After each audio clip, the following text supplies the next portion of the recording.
રાજ્યની પ્રાથમિક શાળામાં શિક્ષકોની અધદહ જગ્યાઓ ખાલી. ધોરણ 1 થી 5 માં 9,233 શિક્ષકોની જગ્યાઓ ખાલી.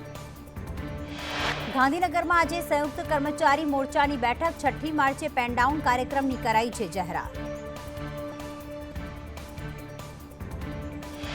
મોરબીના રંગપર ગામ પાસેના આર ટાઇલ નામના ગોડાઉનમાં ગુજરાતના ઇતિહાસનો સૌથી મોટો કફ સિરપનો જથ્થો ઝડપાયો. એલસીબીનું ઓપરેશન.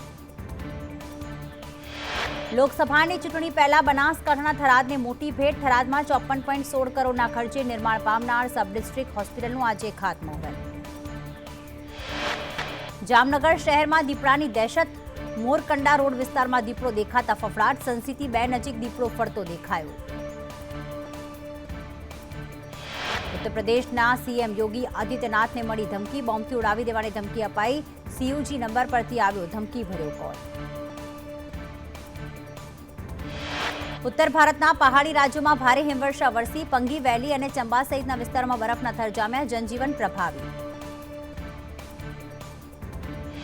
જમ્મુ કાશ્મીરના બાંદીપોરા અને ગુરેજ વિસ્તારમાં ચાલુ હિમવર્ષાએ ડોર ટુ ડોર પોલિયો અભિયાન. 3 થી 5 વર્ષના બાળકો માટે પોલિયો અભિયાન હાથ ધરાયું.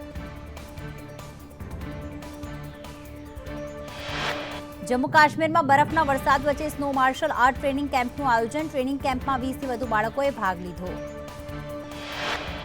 આજથી રાજ્યમાં તાપમાનનો પારો ઉચકાશે. લઘુત્તમ અને મહત્તમ તાપમાનમાં 3 થી 4 ડિગ્રી વધારો થશે. 5 માર્ચથી રાજ્યમાં ગરમી અનુભવાશે. કમોસમી વરસાદથી રાહત મળશે.